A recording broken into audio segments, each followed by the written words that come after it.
To instructions for using this book template. My name is Kathy Lynn Marshall, and I'm so excited to share this with you. It has helped me to publish one book per year using this really helpful tool.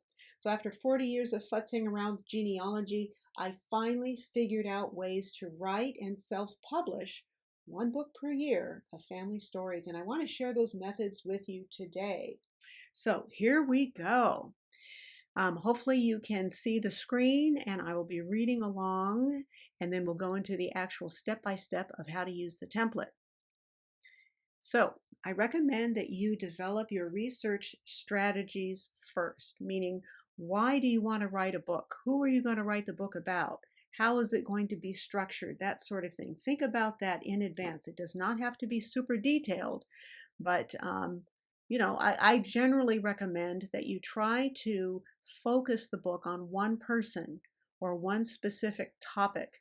Be clear about the scope of the project. That's really important. It's going to help you a lot. So here are my primary goals. You don't have to have the exact ones, but this may help you figure out what your strategy should be. Number one, I choose one person. I don't want to write a book about just one person, but wait a minute, listen. So I'm going to choose a focus person like my great-grandfather, Otho Williams. He was my first success at finding and enslaved ancestors. So I want to know who his parents were. I want to know who his enslaver or enslavers were. Okay, and then I want to look at all of his descendants to the present day. Why? Because number 4, if you have people who are alive and can take a DNA test, you may find other blood relatives who may have already documented the family lineage, and they might share the documents with you. So you'll be finding blood family. Again, you may have more documents that you can do real genealogy research with. And why is that great for this particular template? Well, I begin customizing the template on the same day that I write the research plan. I do all of this in one day. It's really exciting, and it works. It works. I've written 8 books as of this time. 5 of them have received book awards from various organizations. So it doesn't have to be that this is a junk way of doing it. It really works, and you can do some good work with it. So this method allows you to print an actual draft or proof of your book whenever you want, because it's a formatted template. So that means I look at what my genealogy books look like. Okay, all the books have a cover, right? They all have a copyright page. Most of them have a dedication page. I dedicate this book to my mother, blah, blah, blah. Most of them have an acknowledgments page where you acknowledge who helped you make the book. Most of the books, all of the books have a table of contents. Genealogy books usually have an introduction because usually it's a nonfiction type of book. You've got your chapters, however many that you're going to need. A lot of times I will have appendices. Now I have a lot of images in my book, throughout the book, but you may want to put all of the images in one chapter or at the end of the book. It's totally up to you. But you might want to have some, the actual census records or something that just really shows perfectly what your theories were and how they came about. So you can have appendices if you want. You can have a bibliography, and you can have endnotes. Now, all of those possible pages are in this template, and you can use them if you want. We're going to go into them step by step in just a moment. But that's why this is just such a phenomenal tool for you, because it gives you some place to put your work. Now, I was collecting documents for 40 years and didn't do anything with it. I threw them in a box. I had some in folders. It was a mess. But if you're like me and you finally got this, got with it and organized all that material, that means you've got you've already got a good start on your book. So why not go ahead and label all of your chapters? So I will have a chapter that's labeled The Mama, a chapter labeled The Father, a chapter that's labeled Enslaver, a chapter that is labeled Descendants. In the introduction, I usually put my research plan. I put the basic structure, a very one page, maybe 2 pages in the introduction. What is this book about? Why am I writing the book? How is it going to be structured? That you can put in an introduction. And it doesn't have to be the final. We're talking about a draft. This template is a draft, and it's designed so that once you have about 50 pages, and the template itself is about 20, so can you add 30 more pages over the next week or so of stuff you've already written? Copy what you've already written. If you already have some information about the mama, copy that information and paste it in the chapter that's labeled Mother. It's a really simple concept. It's so simple. And the reason why it's beautiful, again, is because it's formatted. It's not perfect. You will have to get an editor, a professional editor, or you should get a professional editor to really clean it up. I'm just giving you the basics. Now, I don't know if you can, I think you should be able to see this, but there's a number 1 here.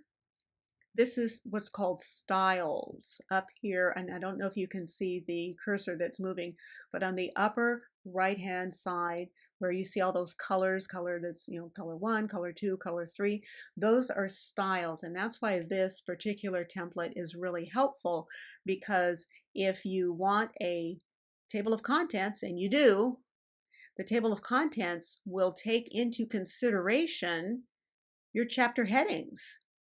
Okay, so there's a specific style for this.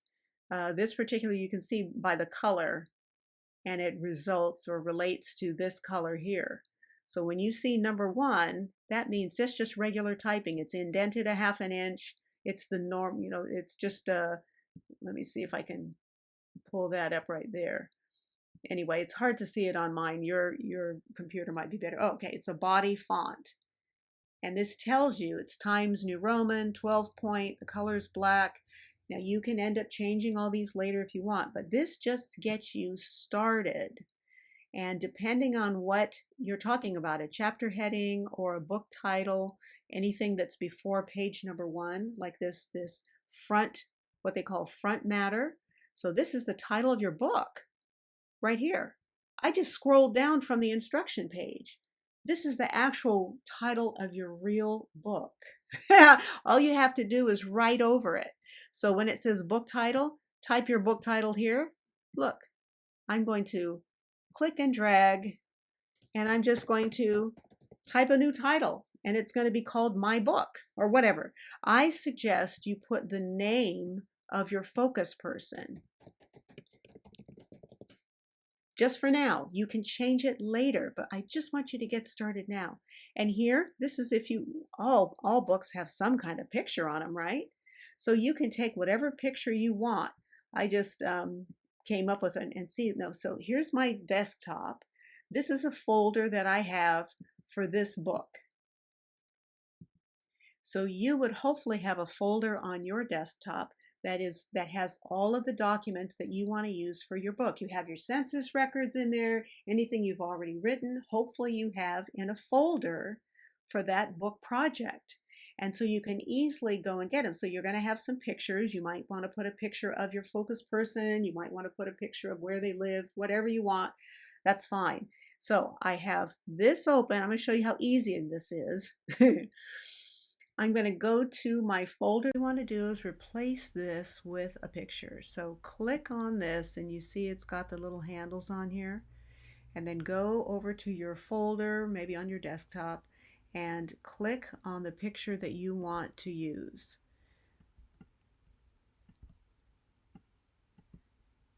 Click on the picture that you want to use, like that. And try it again. And drag it over to here. And so it replaces that box that I had in there. Well, maybe it doesn't replace it. I'm going to click on the box and see it has the handles, and I'm going to press delete to get rid of that. So I have this lovely picture here, but it's too big. So I'm going to click on the picture, anywhere on the picture, so that you get these handles.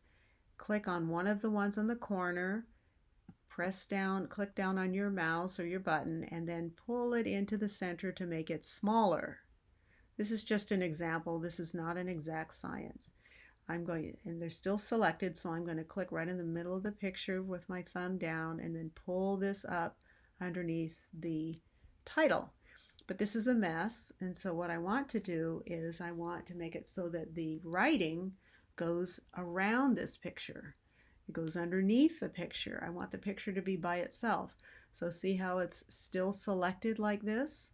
So I press down my Control key and then click in the middle of this picture, and then I get this lovely menu coming down. You want to go down and see something that says Wrap Text, and then move the cursor over, and if you type in line with text, click it with your mouse, so it actually does that.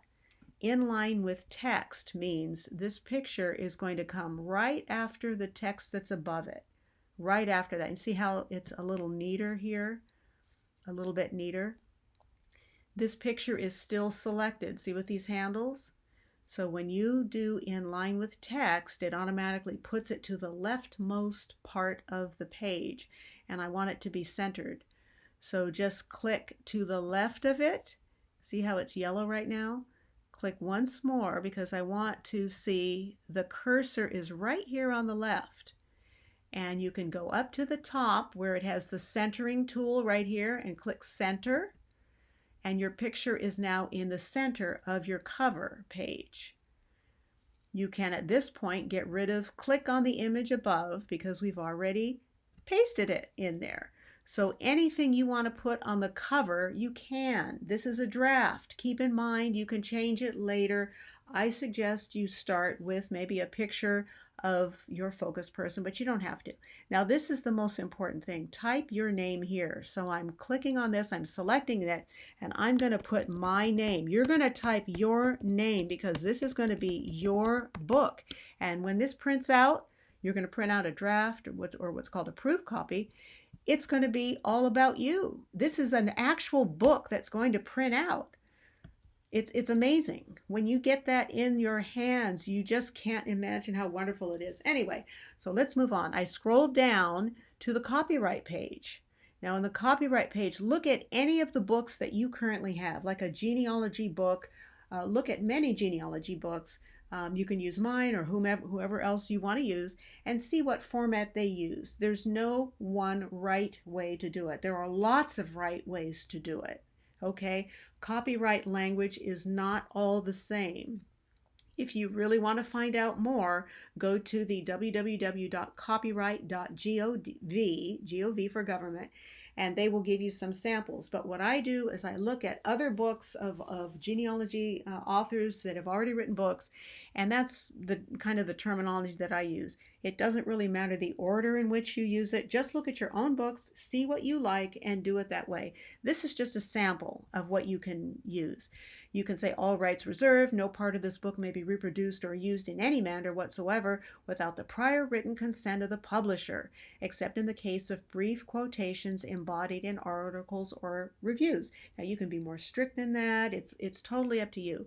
An ISBN number is actually the barcode on the back. So you'll see these lines, these black and white straight lines on the back of every book, and in the grocery store and everywhere. It's an ISBN number, and what it is every book has its own number. So when you go to the store to buy a book, no other book is going to have your number. You can use the free ISBN numbers from Amazon Kindle and maybe some other places where you can print your book, or you can buy them. Since I knew I was going to write at least 10 books, I bought 10 at a time, which means the price is a lot lower. But again, you're welcome initially to just use a free ISBN, but eventually for your final book, you're going to want to have a number in here.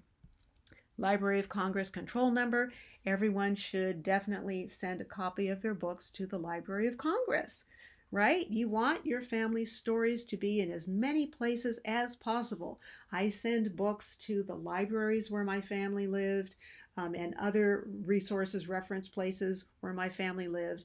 I'm not necessarily in the market for selling a ton of books. That's not my main goal. My main goal is to get my family's stories out there. And so you have to determine what your goal is. This is a first edition book.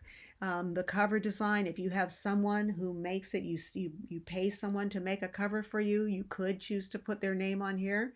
You probably should, because if you send something to the Library of Congress, they're going to, or to the Copyright Office when you're done, and you should, they're going to want to know all the people who helped participate in making the book as it is. I tend to do everything myself except for hiring a professional editor, but you can do what you want. I have my own publishing company, Kathy Lynn Marshall Art and Books. And you can choose to do that. You can put your own name on there, the publisher's address in case people want to get in touch with you.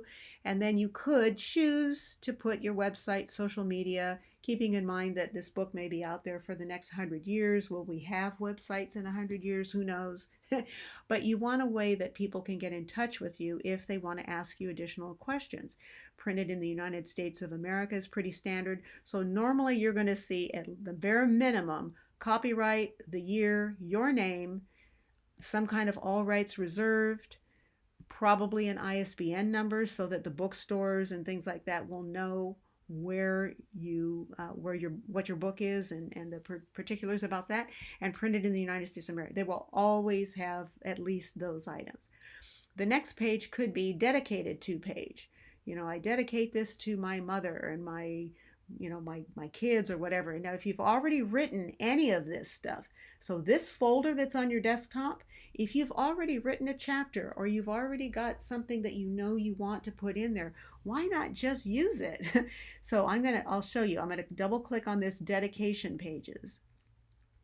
Okay, this is a dedication I made for my Grandma Daisy book, Finding Daisy from the Deep South to the Promised Land.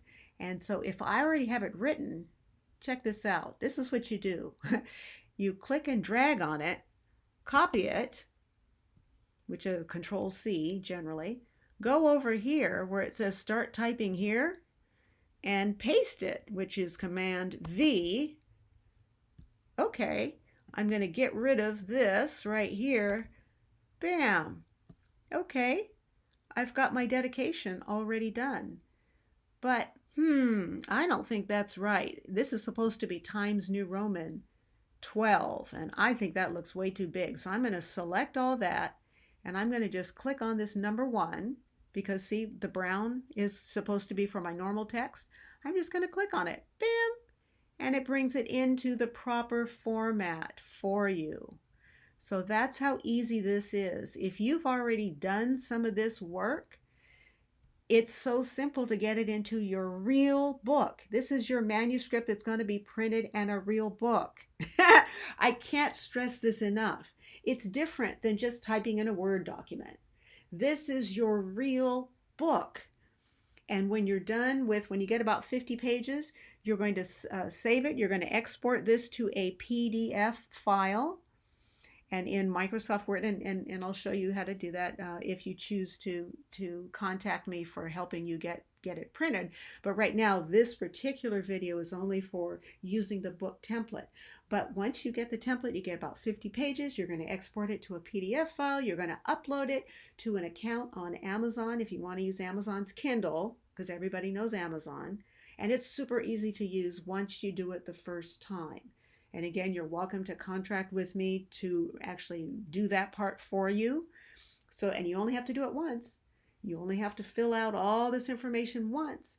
And then each time you want to print another draft, all you have to do is upload a new PDF, and everything else is done for you.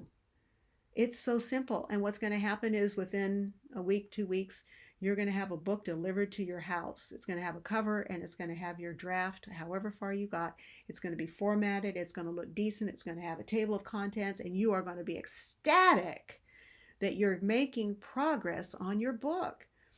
So with this template that I have, all you do is you keep going through, and again, if you've already done some work, great, put it in. Now the table of contents is a little tricky here, so I'm going to save that for a few minutes from now.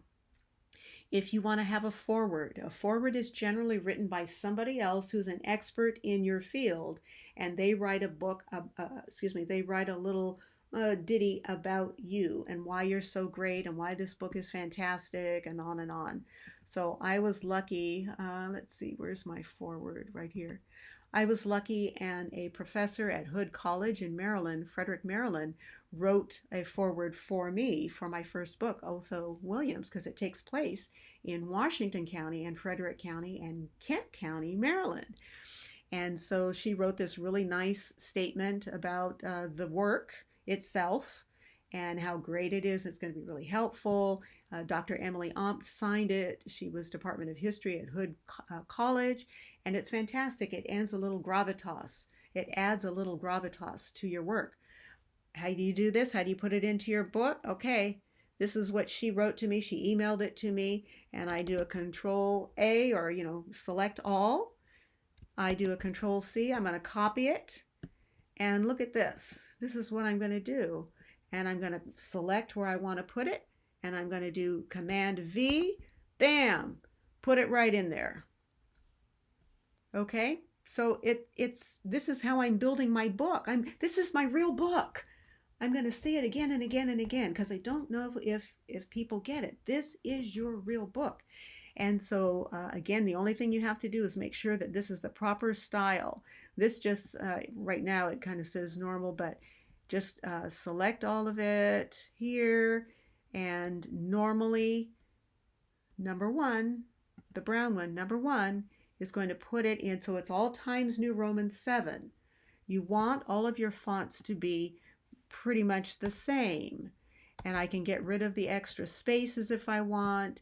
This is how you customize the template. You see, it's really not that hard. And if you get stuck, you call me, you email me. I've got the information on that first page. Bam, my forward's done. Now in this case, I already have that up there, so I can just get rid of this. Okay, there you go. There's my forward. So if you want to have that in your book, you can. You don't have to. Most people don't. But especially if it's a nonfiction and you want to go for recognition in the genealogy community, you probably want to have a forward. And I acknowledged her on the front of my book too. Acknowledgements is you want to thank the people who have helped you write your book. An example would be, a book like this does not happen in a vacuum. Many individuals not only made my trip to Georgia and Alabama possible, but fruitful and enjoyable. First, I'd like to include a special acknowledgement to cousin Amy Peacock for her camaraderie, laughs, serious discussions, understanding, and friendship she provided as we toured Georgia together. And I name a lot of the other people that helped make this book possible. That's called acknowledgments. And it's really, really nice to put that in there. Thank the people who helped you. I've already gone over how you can cut and paste if you've already done this work. An introduction. What is your book about? Who is the book about? Why is it important to write about this person or this subject? Where does it take place? What did you already know about the topic before you started the research? What do you want to find out about the topic? So a lot of times with an introduction, I write about what I want to achieve in this book. And then at the end of the book, in an epilogue or a conclusion, I write what I did and did not find. Now for me, I'm a beast. So I give myself 9 months to research and write the book, 3 months to have it professionally edited and a cover made. So I don't give myself a whole lot of time. Again, my goals are to find out who the parents were of my focus person, who the slave owner was, who the descendants are to the present time, to see if DNA can help me find more information and help me prove my theories. But I usually don't find everything because I give myself only 9 months. And I say that in advance in the introduction. I say that I'm going to do as much as I can in 9 months. I fully expect that I will not find everything, but that's okay, because I can come back in 3 or 4 or 5 years when there's more information that's digitally available And I can then come back and do better, find more. And that gives me permission to actually print a book. So isn't it better to have a book that has maybe 80% of the facts found than to have no book at all and pass away, whatever, before getting anything written down? So that's why I really try to encourage everyone, write the book. Just write what you've already collected, what you already know. Write the book now, because you can always come back later and do a second edition book or a third edition book. And this is how you can help the reader understand what's going to be in your book, this particular one, and what, so that they have an idea what to expect. You can have a timeline if you want. This is super important and helpful if you've got hundreds of documents like I do, and I'm sure you do if you're a genealogist, is to do a timeline. And include some world events or events that are going on in the United States that are important. What I want to do with my books, and you may want to also, is I'm really tired of being a taxpayer and not having my kids and other kids know about the contributions of Blacks, Native Americans, Asian Americans. It's only Euro-American history that our kids are taught in American history class, and I'm really tired of it. I'm uber tired of it. I want to know, and I want everyone else to know, what our families did, because we built this country, quite literally. We built it. 90% of us were enslaved at some point in our lives. We built this country. We contributed to this country, just like women. Same thing. I want to have women represented in history. So that's why it's really important in your timeline to also have some major historical events. The Civil War, the Revolutionary War, the various wars. That's always a real big deal. When slavery was ended, things like that. And then what are the documents by date that you have found for the person that you're writing this book about? So a timeline is really, really helpful. You can also put a family tree in here. A lot of folks do that. And so just duplicate this timeline page, or just add another page, insert another page, and put a family tree. If you have an Ancestry.com account, or a lot of accounts, they already have family trees in there. Okay, now we're getting into our chapters, okay? This is the meat of it. For me, because I usually am writing about one person, I start with one person. It ends up being that whole family line at the end of this book. But I start saying, I'm just going to look at one person. So you're going to put the title of this chapter. So in this case, why write about Otho Williams? Or who is Otho Williams? Or, whatever you want to say. Normally I will put something like that for the first chapter. It kind of grounds the book so that people reading it know what it's going to be about, at least what my intent is going to be about. It's more detailed than the introduction. The introduction, I try to keep to 1 page, maybe 2 pages at most. And then with the chapter 1, I can write about who I am as a genealogist, why I'm interested in this story, and a little bit about the person. What do I already know about the person? Maybe I could put in chapter 1. And so if I've already written something, I put it here. Even if I have just, say, census records or something like that, I actually paste it right into the chapter where it belongs. And then I start, with a census as an example, you take every fact in the census and you write a sentence about that fact. You write about who's living with the person in narrative, right? In words, in paragraphs.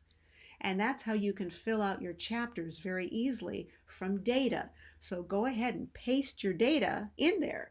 Your census reports, your deeds, your birth certificates. Just paste it in there initially and then write sentences on the data that you see on those forms.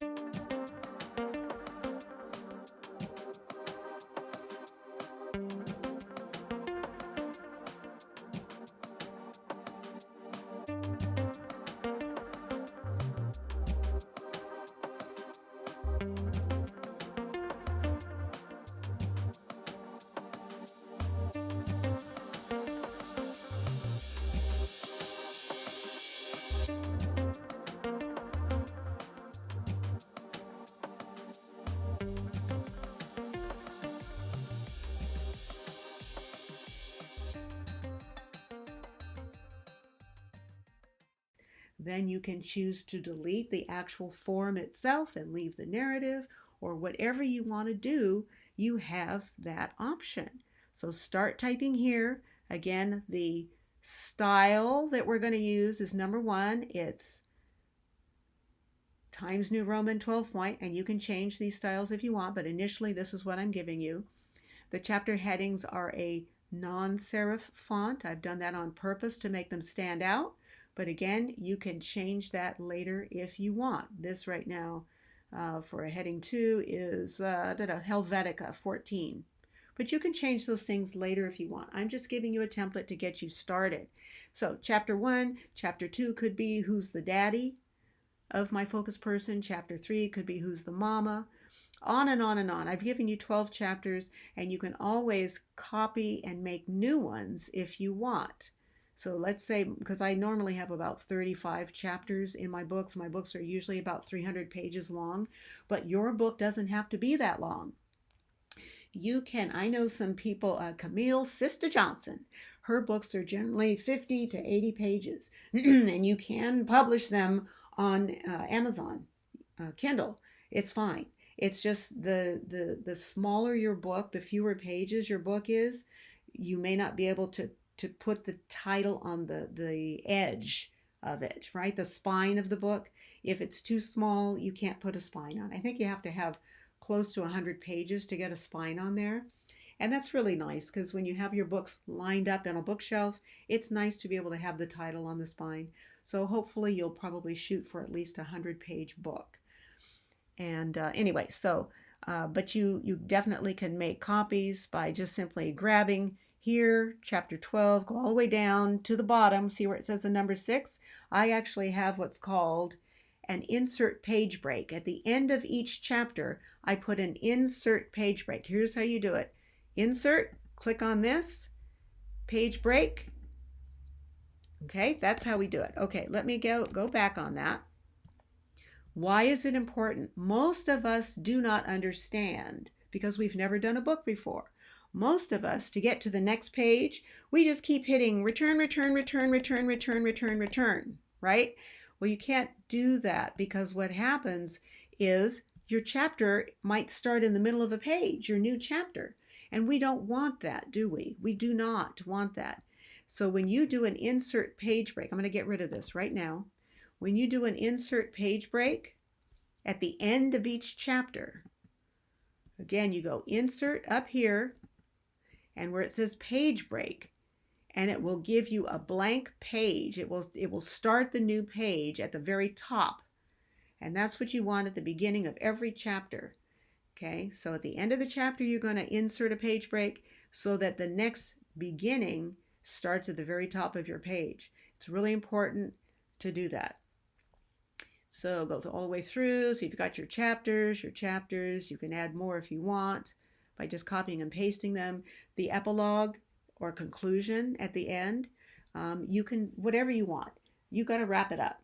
What I always do is in the introduction, I tell the reader what I'm going to do, and the epilogue tells them what I did do. So what I did find and what I didn't find. And those items that I didn't find, I'm going to come back in a few years with a second edition and update it.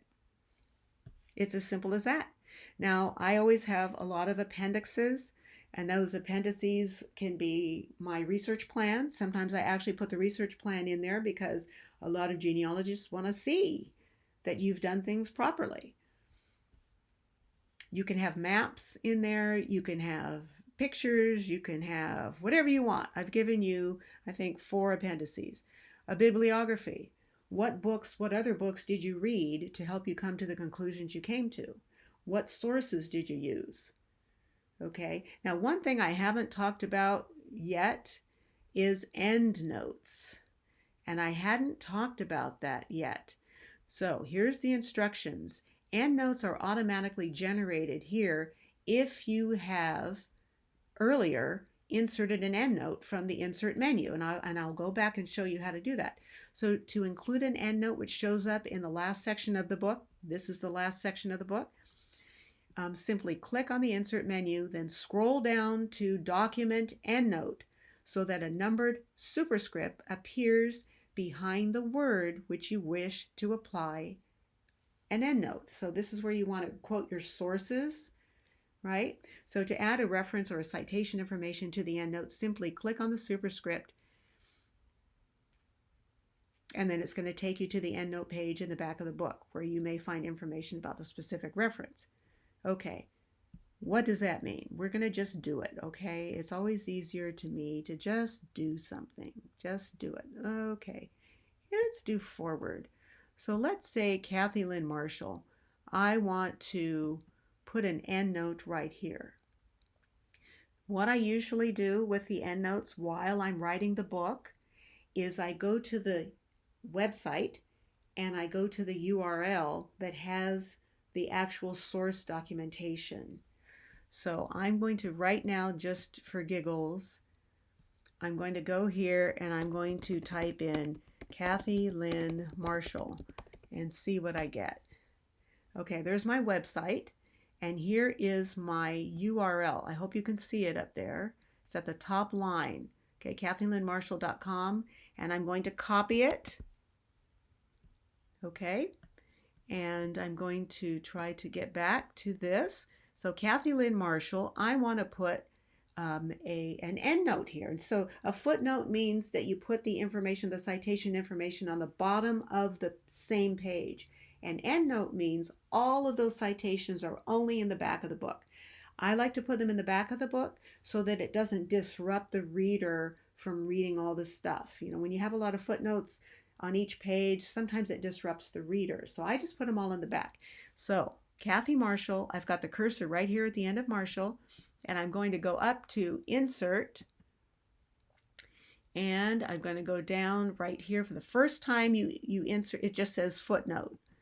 Okay, I clicked on footnote, but I really want endnotes. So I'm going to click on endnotes, which is at the end of the document. A footnote is at the bottom of the specific page that you're referencing, but I want endnotes like this.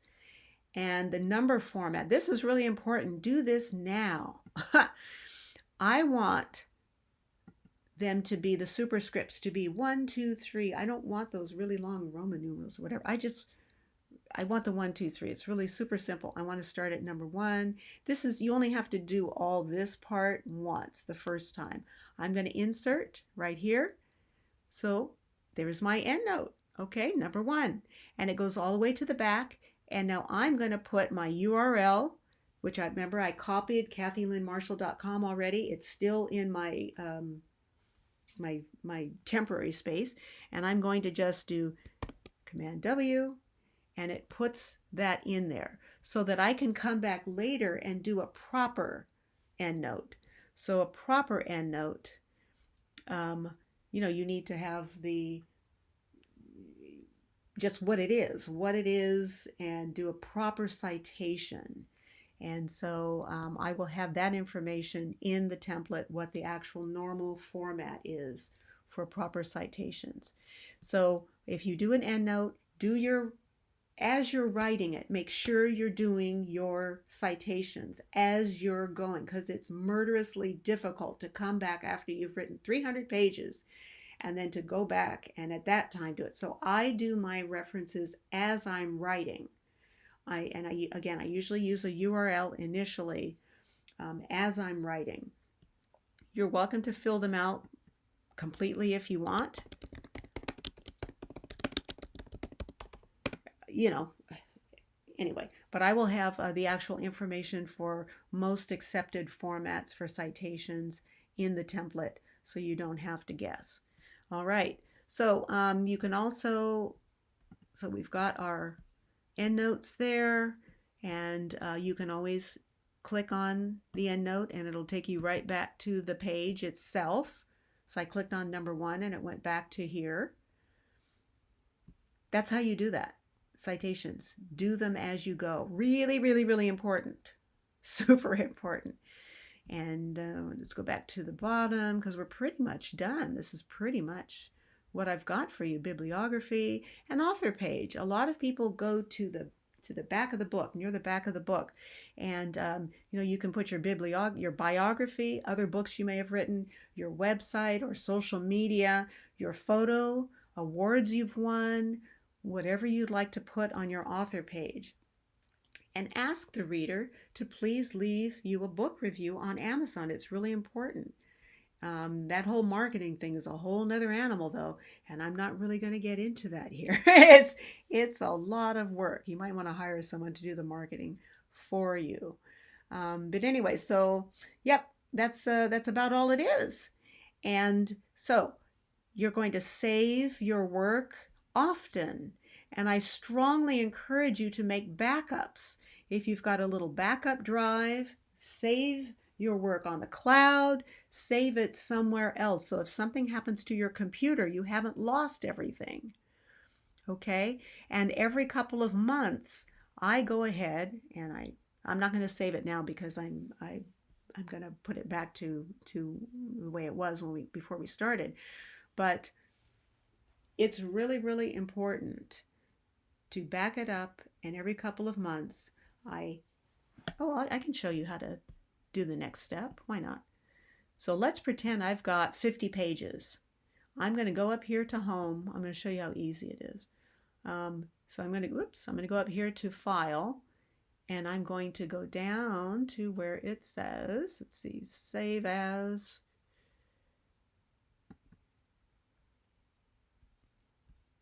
Okay. And the file format we want to save it as is a PDF, like that. And we want it to be best for printing, so we want it to save a good copy, and we're going to export it.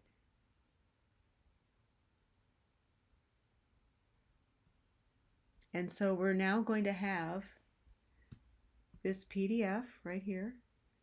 Can you see it? Right here? Now this is what it's going to look like. This is how you test to see if your formatting is okay. Look, this is going to be my real book. This is what my real book is going to look like.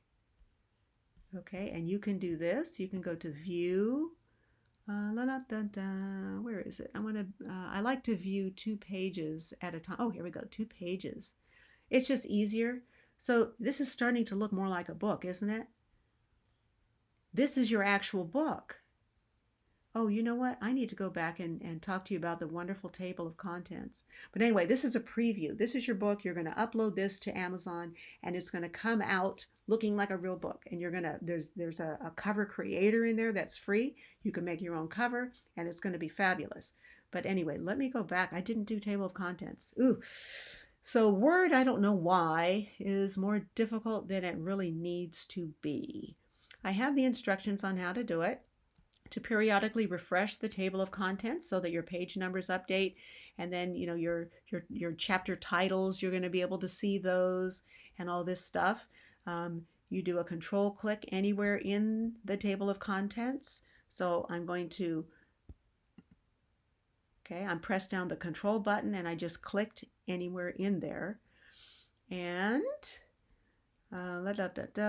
scroll down to the update field. See if it's going to let me do that here. Okay, so the update field, see this right here? Update field, and it's going to change the page numbers as appropriate, because when you're adding, and again, I've given you 21 pages already.